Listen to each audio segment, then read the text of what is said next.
This video is going to cover our third concept for this week, which is an introduction to the functions of a DBMS. From the reading, you have learned that a database is a shared, integrated computer structure.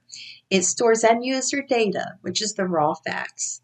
For the college, this could be facts about courses, students, and grades. In addition, it stores metadata. This is the data that's describing the end-user data about the data. This is why we call a database self-describing. The database management system is the software that controls and manages the database. The DBMS is a software program that serves as an intermediary between the end users and the data. The end user data and metadata is usually on a server, not necessarily the same server. The data may be distributed. It is the role of the DBMS to make it logically seem like it's not distributed. Database programmers are going to write the programs that request the data and then format that data for the end users.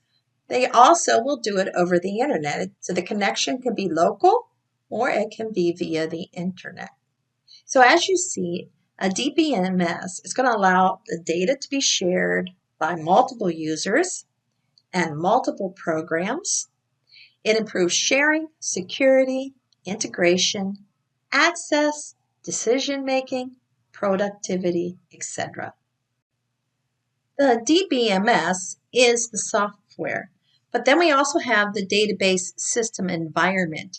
And this is all of the components that make the database work for a business. These components are hardware, software, people, processes, and the data. The hardware includes all the physical devices, the server, the desktops. For a bank, it may be the ATM machines, making sure they're interconnected and have hubs and switches, fiber optics, all of that resides under hardware. The software is the DBMS and the operating system, and also the application programmers that the database programmers are going to create. If there were not programs written to access the data for the end user, databases would not be very user-friendly and not efficient for businesses. The people involved in the database environment are the system administrators that oversee the database system, the database administrators, and they manage the DBMS, they manage the access to the data, and try to make that database run as efficiently, which means as quickly as possible for the end user. There's things you can do as a database designer to make sure that can happen. Then there's the database designer. If a business is large enough, the roles are divided among multiple people, and that's what we're going to learn. We're going to learn how to design a database this semester. There's the programmers. The database administrator gives these programmers access to certain sets of data so that they can write programs for the end users. And of course, there are the end user, which may be you if you're registering for a class, for example, or it may be the registrar at the college that need to generate reports on enrollment. The database manager must develop a set of procedures on how things get done, who's responsible for each thing getting done, even processes on developing new reports, etc., as management determines it needs to be done. And then, of course, data is the last component of a database system environment. You'll notice that there's separation here between the hardware and the data in the DBMS. As discussed earlier, they're not necessarily on the same piece of hardware. Let's take a look at the functions of a database management system. This software is going to take care of managing the data dictionary. Here I have SQL Server Management Studio open. This would be the software that a database administrator would look at. And we're looking at the structure of a database. Over to the left is the Object Explorer. In the Object Explorer, we see some databases. The current database they're looking at is Cormer. And here's a set of tables in that database. And the table being looked at is LG Customer.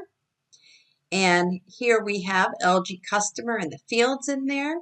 The current field being pointed to is CUS code, and it shows the data type, whether or not that field is required, etc. So if you recall, the data dictionary is the metadata, the data about the data. Secondly, we've got data storage management. This includes performance tuning. The database runs quickly for the end user. Here is an example of looking at the database files in SQL Server Management Studio. Notice that we have things like it can auto grow, how big it can grow, and the current size of the database. That's all managed by the DBMS. The DBMS can also present and transform the data.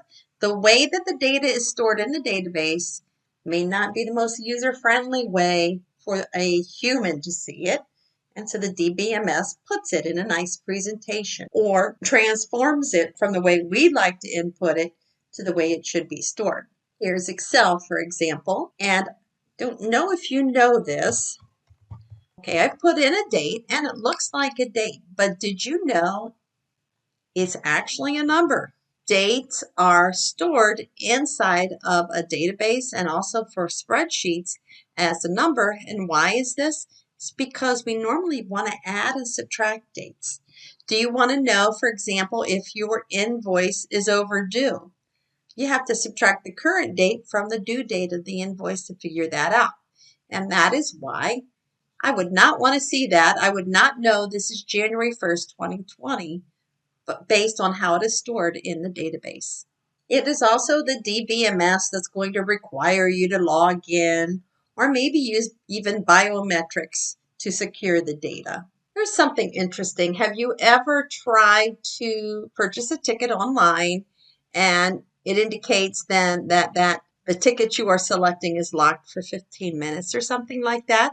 That is a function of the database. Its job is to make sure that multiple users can access the same set of data without the updating not occurring the way it needs to be. And we'll be talking about that a little bit near the end of the semester. Typical things also backup and recovery. And here I have again SQL Server Management Studio, and you see they have a backup and a restore task. Data integrity management, databases jobs. We've been talking about this the entire chapter, is to minimize redundancy and make things consistent. The last two functions we'll look at is that databases have their own language and they can have people writing programs to access the data.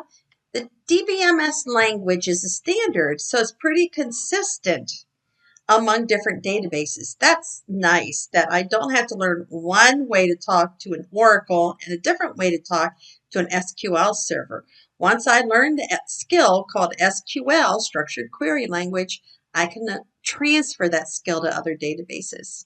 And the DBMS also allows different types of user requests to it. It doesn't have to be on the exact network that the server's on. That's what that means. Is it all good? No, it's not all good. Because as soon as you get to a DBMS, you've just increased the cost and the complexity. Table 1.3 in the chapter will give you a look at all the different types of jobs you can have as a database professional. But you're taking this beginning database class. There are many more than the jobs defined here, because any degree in information systems and any job in information systems is going to require a basic fundamental knowledge of databases, which you're learning now. If you decide to become a programmer, you got to know the fundamentals of databases also, because programmers need to interface with databases.